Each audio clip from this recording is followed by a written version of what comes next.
브람스 TV 파수꾼 새벽 기도회입니다. 신천지 초등과정 제19과입니다. 신천지 초등과정 주제는 비유한 신랑 신부 고아. 신천지 교리 비평의 제목은 총회장의 영적 결혼이라는 제목으로 2부 말씀을 전합니다. 신천지 강사는 제19과를 시작하면서 비유의 답 마치 암호풀이 하듯이, 그래서 신랑은 영이고 신부는 육이다. 그리고 고아는 배도한 목자 소속의 교인들이다. 그러면서 비유 성구 호세아서 2장 19절에서 20절을 인용하는 걸 볼 수 있습니다. 내가 내게 장가들어 영원히 살 때에 의와 공변됨과 은총과 긍휼히 여김으로 내게 장가들며 진실함으로 내게 장가들리니 내가 여호와를 알리라. 하나님께서 호세아 선지자에게 말씀하는 것입니다. 호세아 선지자에게 장가들겠다. 개인적인 장가가 아니죠. 이스라엘 백성들에게 하시는 말씀입니다. 장가든다는 이 말씀은 하나님께서 이스라엘 백성들에게 어떻게 장가듭니까?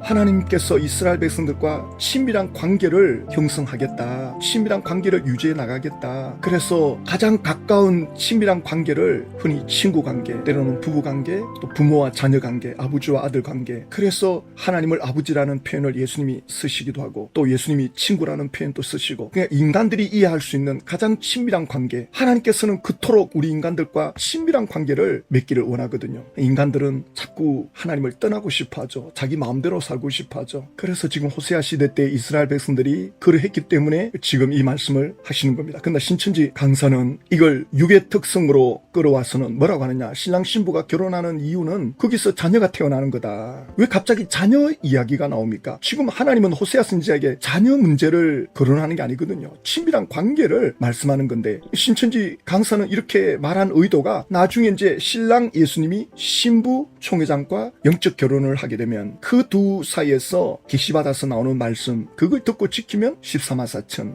구원 천국 영생 신천지로 와야 된다. 이걸 나중에 결론 내려고 이렇게 지금 밑작업을 하는 거 아니겠습니까? 신천지 강사는 호세아서 12장 10절에 가서 보면 하나님은 선지자를 빙자하여 비유를 베푸셨다. 호세아서 12장 10절을 보면요, 내가 여러 선지자에게 말하였고 이상을 많이 보였으며 선지자들을 통하여 비유를 베풀었노라. 하나님께서 선지자들에게 이상을 많이 보여줬다. 이 이상은 영적 세계를 보여주는 거거든요. 그 영적 세계를 사람들에게 설명을 하려면 인간의 언어로는 한계가 있어요. 그래서 선지자를 통해서 하나님이 비유를 베풀었다. 너희들이 쉽게 이해할 수 있도록 비유를 풀어서 보여줬다. 그 중에 하나가 호세아서 1장에 호세아 선지자가 고멜이라는 여자와 결혼하는 거죠. 너는 가서 음란한 여자를 맞이하여 음란한 자식을 낳아라. 이 나라가 여호와를 떠나 크게 음란함이니라 하시니, 하나님이 호세아 선지자에게 너는 저 창기 여자를 만나 결혼해라. 그 창기 여자와 만나 결혼했는데 뭐 틈만 나면 집 나가니까 집 나가 있는 여자 또 데리고 오면 또 어디서 애 하나 놓고 또 집 나가고, 하나님이 호세아 선지자에게 이런 사명을 준 거예요. 그러니 백성들이 와가지고는 당신이 선지자인데 어떻게 이런 사명을 맡았나, 이렇게 사람들이 물어올 때 호세아 선지자는 바로 너희들이 고멜이다. 하나님이 이걸 말씀해 주고 싶어서 나로 하여금 이렇게 했다. 비유의 표현을 말로 하는 게 아니라 비유를 몸소 보여주는 거예요. 이렇게 하나님은 백성들이 이해할 수 있도록, 그들이 음란을 쫓아가고 있다는 것을, 우상을 쫓아가고 있다는 걸, 하나님께 마음이 떠나 있다는 것을 호세아 선지자를 통해서 이렇게 보여주고 싶어하는 거예요. 그런데 신천지 강사는 전혀 다른 소리를 하고 있습니다. 전혀 딴 이야기를 하고 있다고요. 그러니 이는 인물을 빙자한 비유입니다. 그러면서 하는 말이, 구약의 예언이 이루어질 때는 하나님께서 장가드는 신부와 같은 한 사람이 나타날 것을 약속한 것입니다. 하나님께서 호세아에게 이 비유를 보여준 건 지금 이스라엘 백성들이 음란을 쫓아가고 우상을 쫓아가는, 하나님에게서 마음이 멀어져 가는 것을 고멜 같은 그 여자와 같은 백성들의 그 심정을 보여주기 위한 선지자의 비유적 표현이죠. 그걸 지금 하나님 하고 계시는데 이걸 신천지로 끌어와가지고는 요 한 사람, 결국 신천지 총회장으로 결론 내릴 거 아닙니까? 우리 교주를 쫓아와라, 이 말하는 거 아닙니까? 근데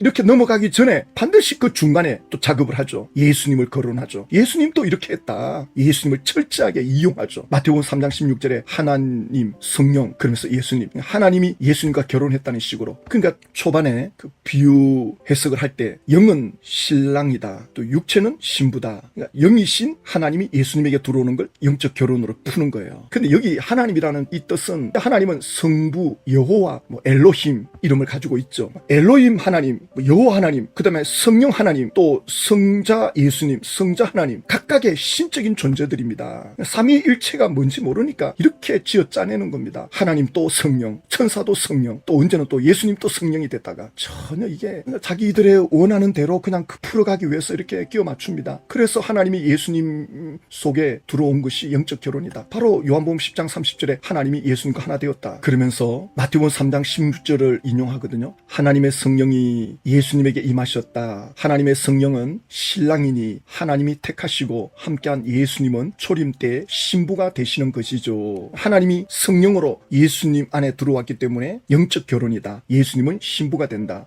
그 신부 예수님이 또 영으로 총회장 몸에 들어오니 총회장이 신부가 되고 기가 막힌 해석을 합니다. 그래서 마태복음 3장 16절에 예수님께서 세례를 받으시고 물에서 올라오실새 하늘이 열리고 하나님의 성령이 비둘기같이 내려 자기 위에 임하심을 보시더니 성령님은 하나님이십니다. 하나님이신 성령님이 눈에 보이지 않죠. 그거를 사람들에게 나타내 보여주기 위해서 비둘기같이, 이 비유법 아닙니까? 직유법을 쓰는데 비둘기같이 예수님에게 임해 내려오는 거예요. 아주 사뿐히 내려오는 거죠. 그러면서 동시에 하나님의 음성이 들려줍니다. 하늘로부터 소리가 있어 말씀하시되 이는 내 사랑하는 아들이요 내 기뻐하는 자라 하시니라. 하나님께서 지금 예수님 보고 이는 내 사랑하는 아들이요 내 기뻐하는 자라. 하나님이 예수님 보고 내 사랑하는 아들이다 이렇게 표현했는데 비둘기같이 하나님이 성령이 돼가지고 예수님 몸에 들어왔다. 그래가지고 부부가 됐다. 그러면 예수님은 하나님하고 부부도 됐다가 아버지와 아들도 됐다가 이런 해석이 어디 있습니까? 전혀 일관성이 없고 여기 결혼이란 말이 어디 있습니까? 비둘기같이 성령이 임했다고 그러면 부부 관계가 되는 겁니까? 그러니까 신천지가 총회장 몸에 예수님이 재림에 계신다는 그거를 설명하려고 이렇게 억지로 끼워 맞추는 겁니다. 그러면서 하는 말씀이 요한복음 10장 30절에 하나님과 예수님은 하나라. 하나님의 영이 예수님의 육체를 집삼아 예수님과 함께 계셨으니 영과 육이 하나가 되는 혼인이었습니다. 이렇게 혼인을 끌어가요. 지금 요한복음 10장 30절을 인용했거든요. 근데 그 앞에 29절에 보면 그들을 주신 내 아버지는 예수님이 바로 이 하나님 아버지라 표현 쓰죠. 그래서 하나님과 여호와 하나님과 예수님이 얼마나 친밀한 관계 속에 있는가를 백성들에게 알려주기 위해서 내 아버지다. 그러니까 아버지다 이러면 하나거든요. 그 당시 이스라엘 백성들이 생각할 때 아버지와 아들은 하나 개념입니다. 바로 그런 목적으로 예수님이 지금 말씀하는 것 아닙니까? 그 삼위 하나님이 하나됨을 보여주시고 사람들 속에 함께 역사하고 있다는 걸 보여주시는데 신천지는 전혀 다른 주장을 합니다. 그러면서 빙자한 비유, 즉 하나님께서 호세에게 장가 들겠다고 하신 것처럼 구약의 예언이 이루어질 때는 하나님께서 장가 드는 신부와 같은 한 사람이 나타날 것을 약속했다. 그러니까 호세아 선지자의 말씀을 인용하면서 호세아의 그 선지자 사건이 나중에 재림의 때에 한 사람을 택하여 결혼하는 걸로 그걸 말씀하는 거다. 신랑 되시는 예수님이 신부가 되는 사람에게 들어온다는 거예요. 그 신랑 신부를 만나야 자녀가 된다. 영적 자녀가 된다. 이렇게 풀어갑니다. 말을 만들어가요. 소설을 써요 그냥. 우리가 기다리고 있는 재림 예수님은 보이지 않는 영으로 오십니다. 예수님이 영으로 온다 그러잖아요. 아니 예수님이 분명히 부활한 몸으로 올라갈 때 그대로 본 그대로 온다고 했는데도 이렇게 우깁니다. 신부를 찾아야 신랑 예수님을 만날 수 있는 것입니다. 신부를 찾아라. 총회장을 찾아라는 겁니다. 총회장에게 오라는 겁니다. 그래서 그 신부를 확인해 봐야 되는 것 아니겠습니까? 계시록의 예언과 성취를 통해 재림의 때에 신부를 찾아라. 신랑 신부를 찾아라. 그래서 어쩌자는 겁니까? 결국 신천지 총회장을 신격화시키는 거죠.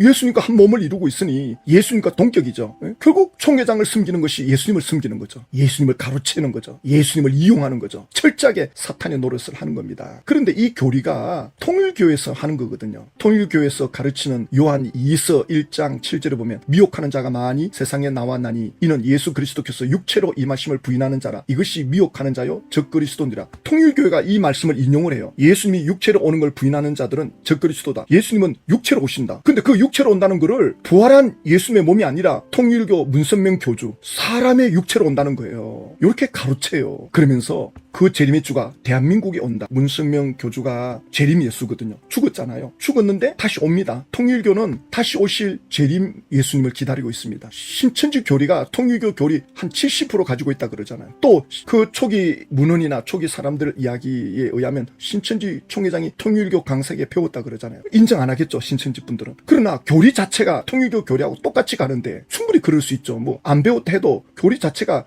통일교 교리와 똑같아요. 그러니까 재림 예수라는 표현만 안 쓰지 예수님의 영이 문선명 교주에게 왔다 그러거든요. 그래서 재림 예수가 된 거예요. 근데 그 재림 예수가 이제 돌아갔어요. 죽었어요. 다시 오는 거예요. 그리고 예수님은 초림으로 끝났다. 통일교도 이렇게 주장하는데 신천지도 이렇게 주장해요. 근데 신천지는 이제 여기서 하나 덧붙이죠. 신천지로 오면 입 맞아서 14만 4천 순교자의 영 받아들이면 육체 영생 영적 결혼한다. 신천지인들도 영적 결혼한다. 통일교는 그 문선명 교주 아래 영적 결혼, 문선명 교주가 짝지워주는 결혼, 그들이 천국 백성이 되는 거죠. 통일교는 합동 결혼식, 신랑 신부, 문선명 교주가 짝지워주는. 그래서 통일교는 그 당일날 신랑 신부가 결정나죠. 누가 신랑이 될 줄 몰라. 줄 서 있다가 그냥 교주가 딱 줄 세워가지고 바로 이 사람이다 이러면 바로 신랑 신부가 되는 거예요. 통일교 합동 결혼식 유명하잖아요. 신천지는 순교자의 영을 받으면 14만 4천. 그러나 아무것도 이루지 못하고 총회장은 세상을 떠납니다. 그러면서 신천지 강사는 또 뭐라고 하느냐. 예수님과 결혼한 신천지 신부 총회장. 여기 와야 하나님의 자녀로 거듭나는 거다. 지금 개신교 목사들 밑에 있는 교인들은 고아들이다.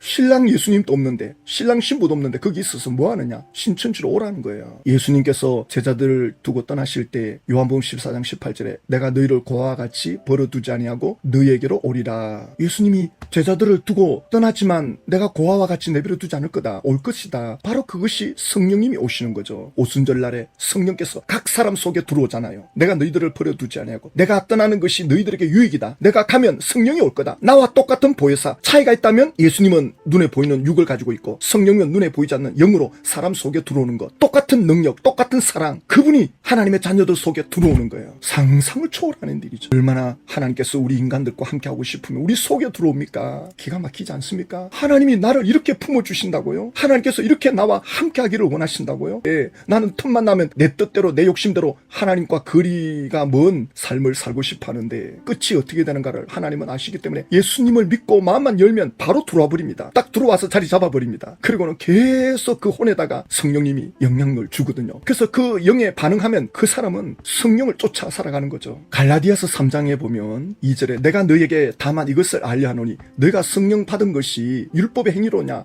혹은 듣고 믿음으로냐. 갈라디아 교인들이 예수님을 믿음으로 성령 받았어요. 그런데 이 갈라디아 교회 안에 율법주의자들이 들어와가지고 믿으면 성령 받느냐, 율법을 지켜야지, 절기를 지켜야지. 그래가지고 그 갈라디아 교인들이 처음에는 성령으로 시작했다가 율법으로 가는 거예요. 갈라디아서 3장 3절에 너희가 이같이 어리석으냐 성령으로 시작하였다가 이제는 육체로 마치겠느냐. 성령님과 함께하는 게 얼마나 좋습니까? 그런데 육체로 가는 이유가 뭐냐면 성령님과 함께하는 게 이게 눈에 안 보이거든요.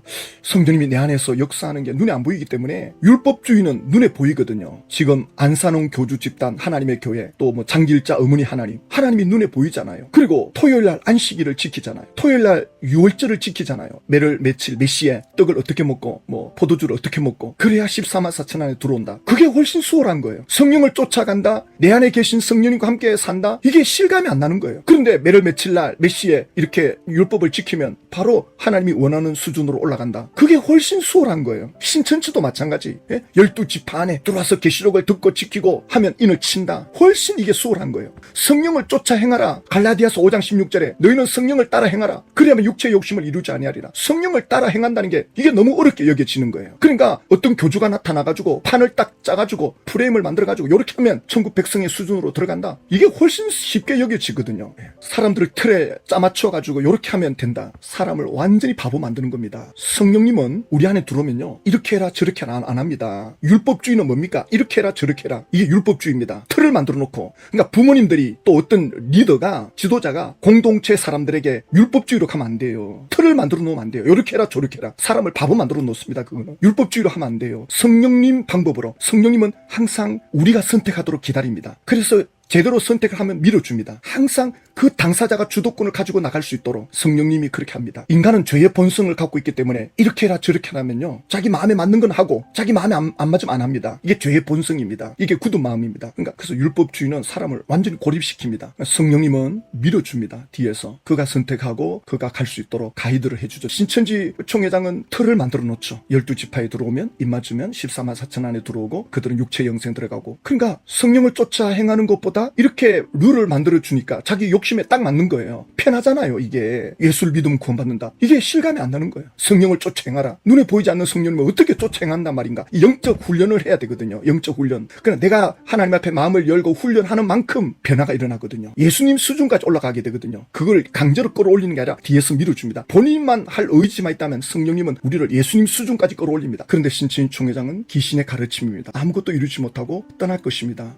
제가 어제 신천지 분을 두 분 만났죠. 한 분을 만나기로 했는데 항상 두 분이 나와요. 너무 좋죠. 저는 구역장님들이 나오죠. 주로 전도지를 뿌린 분들이니까. 어제 만난 분들은 약속을 하는 그런 그 상황까지 오게 됐습니다. 그러나 제가 이제 명함을 돌렸고 유튜브 한다는 걸 했기 때문에 사진 찍는 거는 거부하시더라고요. 그런데 제가 그걸 하면서 느낀 것은 이분들이 신천지에서 계시록을 배우면서도 뭔가 양이 차지하는 게 있었구나. 어쨌든 제 입장에서 풀어주는 거죠. 어떤 질문을 해도 신천지가 이렇게 푸는데 이렇게 풀면 이런 문제가 생긴다. 강사들이 여기에 대해서 답을 못한다. 계시록에서 왜 장막 성전이 반복해서 멸망을 당하는지 뜻도 모르고 계속 반복 설명한다. 다 공감하거든요. 신천지 분들이. 왜 그렇게 하는지를 모른다. 가서 물어봐라. 왜 장막 성전이 자꾸 반복해서 멸망당하느냐. 6장에서도 멸망당했다. 12장에 13장에서도 멸망당했다. 8, 9장에서도 멸망당했다. 또 16장에서 17장 제가 설명해 주죠. 왜 이렇게 설명하는지 이 사람들이. 그러니까 그분들 말로는 그래요. 이야, 이 목사님 계시록을 통달했군요. 듣기 좋아라고 하는 말일 수 있겠습니다만은 그분들이 그렇게 느껴져야 되겠구나. 그래서 제가 이제 처음에 시작하죠. 총회장은 절대로 세상을 떠나면 안 되는 분입니다. 교리적으로 제가 설명하죠. 공감하죠. 공감합니다. 그래요. 그러니까 신천지는 총회장이 세상 떠나기 전까지는 절대로 다른 교리가 나올 수가 없어요. 총회장이 살아있는 한은 절대로 신천지는 교리 변개할 수가 없습니다. 비슷하게 하는 것 같지만 못합니다. 왜냐하면 신천지 교리 자체가 총회장이 마지막 약속의 목자입니다. 그분이 살아서 계시록 18장, 19장, 20장을 이루어야 돼요. 이게 신천지 처음이고 마지막이에요. 그러니까 신천지 총회장이 세상을 떠나야만이 지파장들이 정신 차리고 그때는 교리 수정합니다. 지금은 어쩌나 저쩌나하고 고민할 겁니다. 이럴 수도 없고 저럴 수도 없고 총회장이 살아있기 때문에 보십시오. 살아있을 동안에는 절대로 교리 수정 못합니다. 할 것처럼 보이지만 못합니다. 폼만 잡지. 이렇게도 해보려고 저렇게도 해보려고. 왜냐하면 신천지 교리 자체가 그렇게 40년 동안 해왔기 때문에 쉽지가 않습니다. 그러나 세상을 떠나면 그때는 이제 해야죠. 그래서 제가 신천지 만나는 분들한테 앞으로 신천지가 이렇게 될 거다. 그래서 바벨론에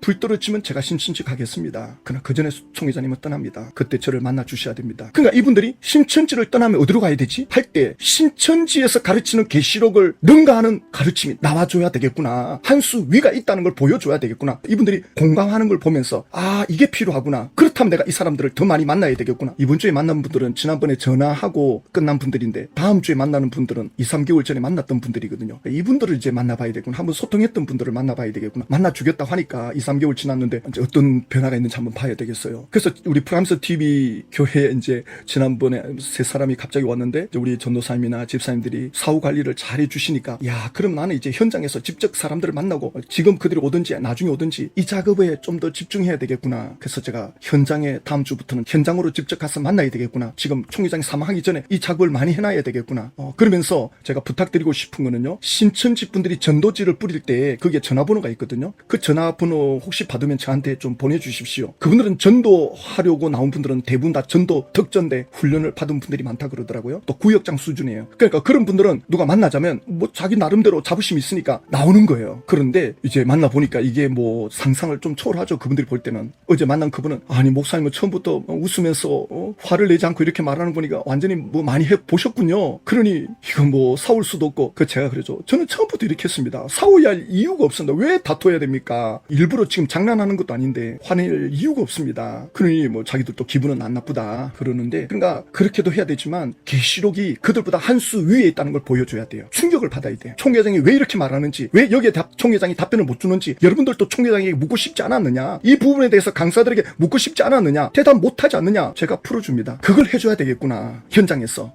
그러면 총회장이 사망하기 전에 연락 오든지 아니면 사망하고 나면 그때는 뭐 확실하게 오죠. 왜냐하면 절대 사망하지 않는다. 맞다. 이 교리대로 제가 총회장이 사망하면 안 된다는 교리를 더 확실하게 풀어주죠. 그 약속부터 먼저 받아내죠. 보시죠. 총회장 사망하면 안 되죠. 반드시 살아서 역사 이루어야 되죠. 그렇다는 거예요. 그리고 그 다음에 이분은 떠날 수밖에 없다. 충격받죠. 그걸 계시록 풀죠. 얼마든지. 그러면 이제는 그분들은 불안하면서 이제 떠나는 거죠. 이제 앞으로 우리는 그분들을 위해서 기도해야 되고요. 그리고 프람스 TV 유튜버가 혹시 이제 개인 핸드폰에 뜨면 좋아요를 좀 눌러주십시오. 지금 구글에서는 이제 프람스 TV 유튜브 영상을 자료 수집하고 있는 중이거든요. 이제 얼마나 호감도가 있나 그걸 하고 이제 그러고 나서 나중에 전도지 뿌리듯이 뿌려요. 지금은 데이터 수집하는 중이고 분위기인 것 같은데 지금은 신천지로부터 전혀 신고가 들어오지 않습니다. 전혀 뭐 그렇게 공격받을 일이 없죠. 제가 안 하니까. 그럼 계속 이런 페이스로 가면 뭐 신천지하고는 갈등이 없을 것 같고요. 그래서 저는 현장에서 신천지 분들을 직접 만나면서 지금 어떻게 돌아가고 있구나.